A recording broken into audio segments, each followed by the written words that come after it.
Alors, il y a un peu de Mistral aujourd'hui. Bon, j'hésitais à faire une vidéo au Mazet pour plusieurs raisons. Déjà, il y a un petit peu de Mistral, donc je ne sais pas si vous m'entendez bien. Et d'autre part, c'est vrai que j'ai eu la visite régulière au mois de mai de sangliers qui m'ont un peu tout dévasté. Alors, pas les grands arbres, évidemment. En revanche, les petits arbres ont été vraiment très malmenés. Il y en a qui ont été complètement déracinés, d'autres qui ont été déplacés, d'autres qui ont été amochés. Oh là là, ça a été très très dur. Ils viennent encore. Et j'avais publié une petite vidéo dessus, vous pouvez regarder.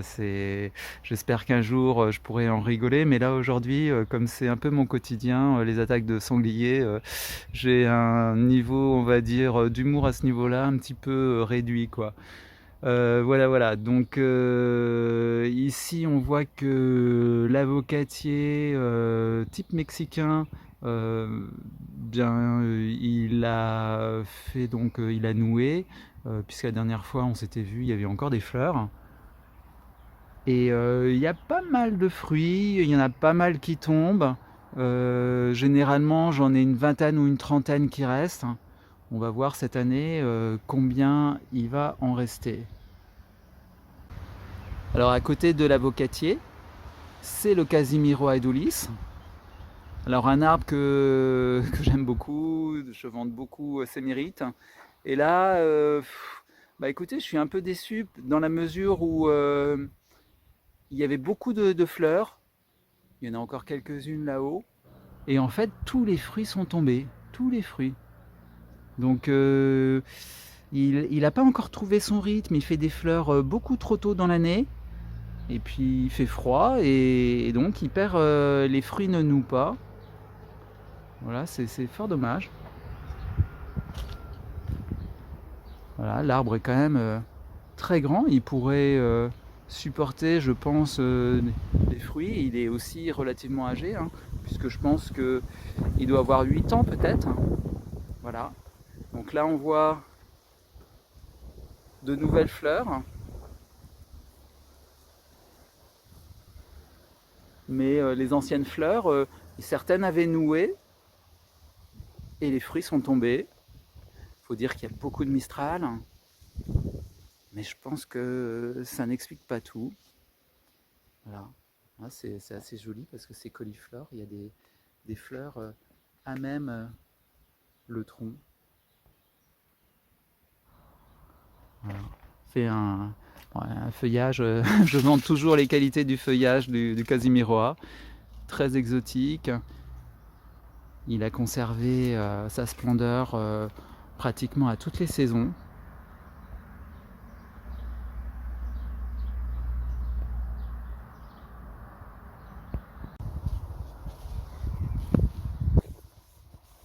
Donc ce Casimiro aedulis, j'avais également vu quelques fleurs la dernière fois. Et bien là aussi tout est tombé. Il préfère faire de la végétation. Pourquoi pas, remarque, hein. Enfin, ça n'arrange pas nos affaires, enfin notre soif de manger, notre appétit de manger et de goûter des fruits. Donc là c'est une partie greffée et puis le reste c'est du semis.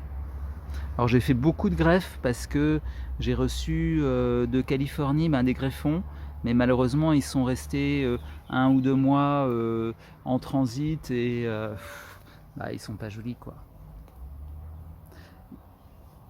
J'ai greffé du bois qui avait une couleur déjà assez marron, assez noire, grise même plutôt. Voilà. Donc voilà, le Casimiro aedulis, je vous cache pas que c'est une grosse déception à cette. Moi je m'attendais à avoir une récolte importante.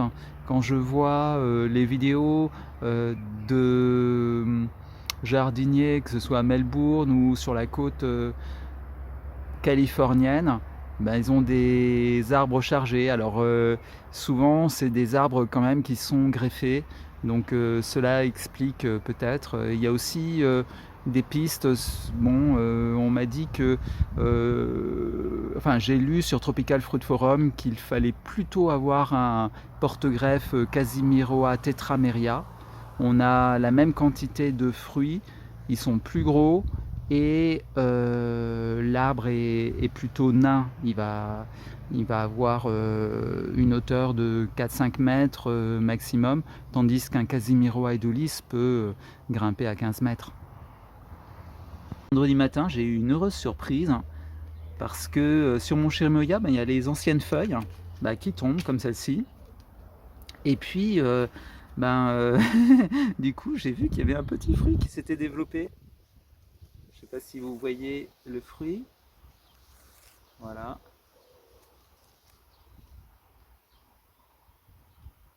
Donc il a la taille d'une balle de ping-pong, même pas, vous voyez, par rapport à ma main. Voilà. Donc ça c'est un fruit. Alors c'est un peu une énigme quand est-ce qu'il s'est développé. Moi j'ai l'impression, si vous suivez les vidéos du Mazet, je crois qu'au mois d'août de l'année dernière il y a eu une floraison tardive. J'avais l'impression que tous les boutons, il y en avait certains qui avaient fait des petits fruits, mais tous les fruits étaient tombés ensuite. Et là, celui-là, miraculeusement, il a tenu tout l'hiver. Donc on a eu un hiver moyen. Au niveau, il n'a pas été trop rigoureux ni trop chaud.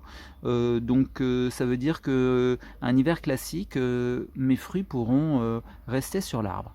Donc ça c'est vraiment une bonne nouvelle. Voilà. Donc comme je disais, il est en train de perdre ses feuilles et il fleurit. Alors là on voit une fleur ouverte. Alors les floraisons, elles sont d'abord en stade femelle, puis ensuite elles sont au stade mâle. Voilà, et c'est la même fleur qui passe d'un sexe à l'autre. Et là, celle-ci, elle est... Alors je ne veux pas trop m'avancer, mais je crois que lorsque les pétales commencent à se retourner, c'est des pétales qui sont assez drôles parce qu'elles sont épaisses et veloutées. Eh bien, quand elles s'ouvrent franchement, je crois qu'elles sont au stade mâle.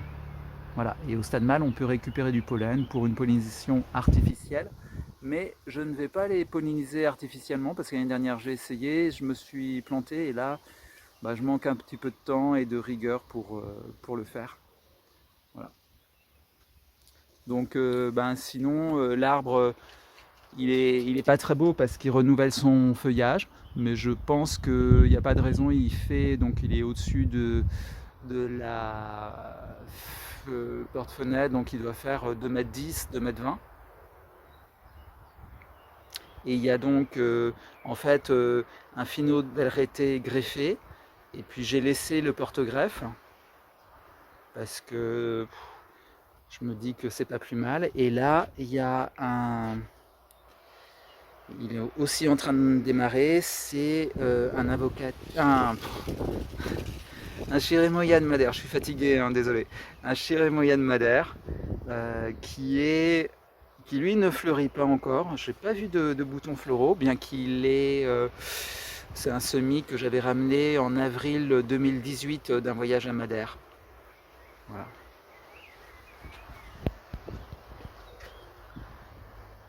J'espère que je vais avoir des fruits. Il y a pas mal de fleurs quand même.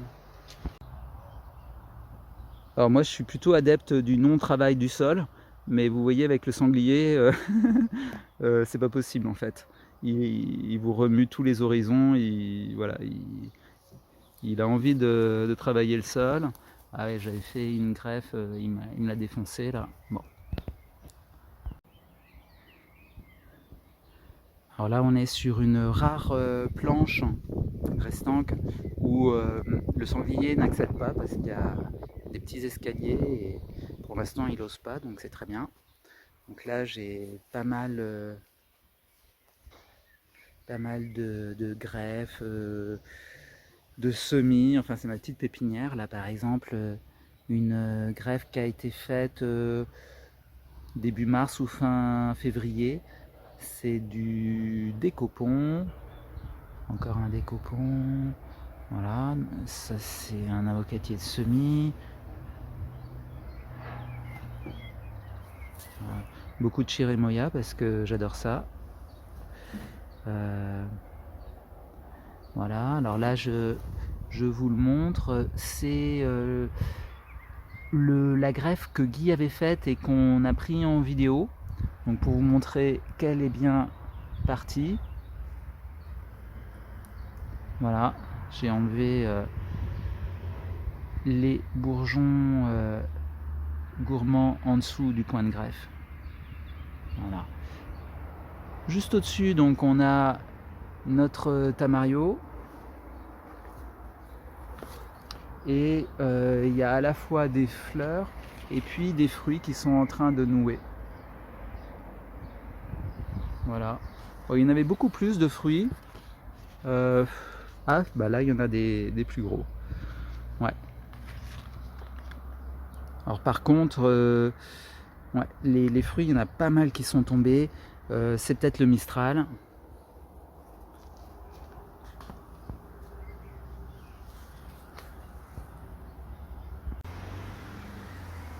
Donc depuis une semaine, on mange des cerises. Elles sont très bonnes, c'est des picotas. Bon là, le vent a bien endommagé l'arbre.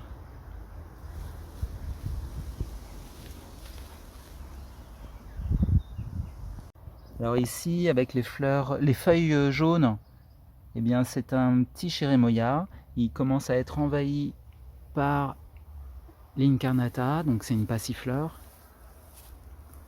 qui est un petit peu envahissante. Là ici, on a un autre Casimiro aedulis qui se fatigue pas trop. J'espère qu'il va bien pousser cette saison. Là, un très beau goyavier et fraise. Il est bien en retard par rapport à ceux du bureau qui sont déjà en fleurs. Alors, là c'est l'orange Washington et il y a encore quelques fruits. Je voulais les cueillir ce week-end pour faire une dégustation avec le groupe d'acclimatons du Gard et en fait j'ai oublié. Bon, on a mangé du jackfruit, hein, c'était pas mal aussi. Alors voici la Fata Confetto. J'ai essayé de faire une bouture pour un ami suisse et elle a été mangée par un escargot, donc là je vais la refaire puisque je vois que ça commence à bien pousser et il va y avoir des petites fleurs dans 2-3 semaines je pense. J'espère que la caruela pourra le polliniser ou alors l'incarnata. Alors, ces petits insectes s'en prennent aux feuilles d'avocatier, de feijoa et de pistachier et de kaki. Bon, ils se reproduisent et puis après ils bouffent. Bon, c'est pas mal comme vie. Alors cet avocatier bacon est très en retard. Vous voyez, il y a une fleur en ce moment. Voilà, il n'y en a pas 36. Les autres sont déjà tombés. Il souffre pas mal du soleil déjà. Je vais devoir l'arroser. Voilà. Voilà, il y a des agrumes.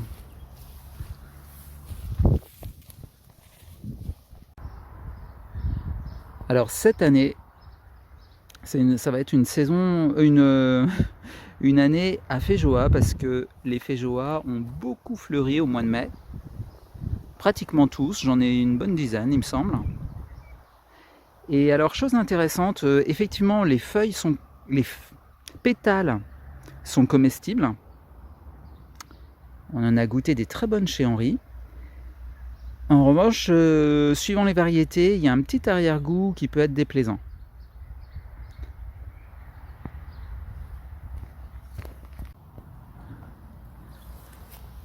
Alors j'adore vraiment, ces fleurs sont magnifiques.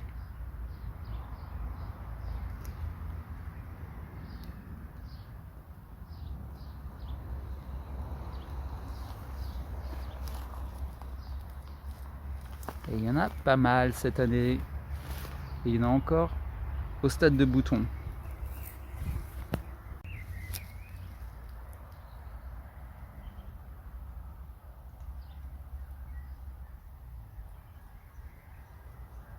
Voilà, donc suivant les variétés, ben, c'est plus ou moins avancé. Là, vous voyez les dégâts causés par ces petits insectes, hein.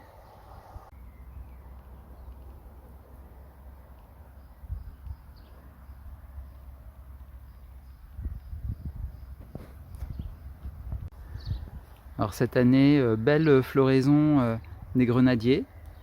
On devrait en avoir. Là, c'est un goyavier qui vient de la pépinière Kissa, qui fait des fruits plutôt sombres, noirs, et qui vient d'Afghanistan, si ma mémoire est bonne.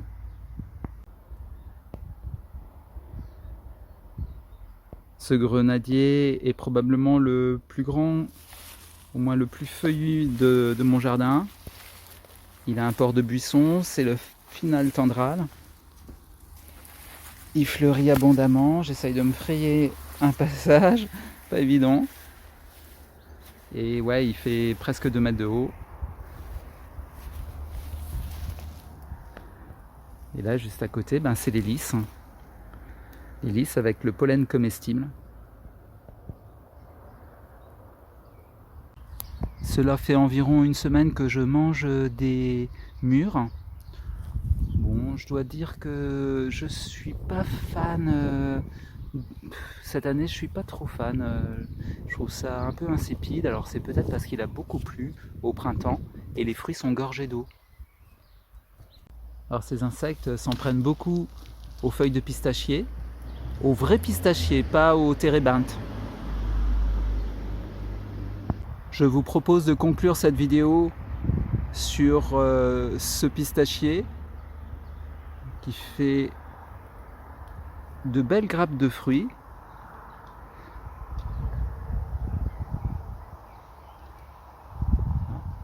Espérons qu'elles aillent au terme. Voilà. Il n'a pas été comment dire épargné par ces fameux insectes qui mangent les feuilles. Il faut dire que les feuilles ont l'air très appétissantes.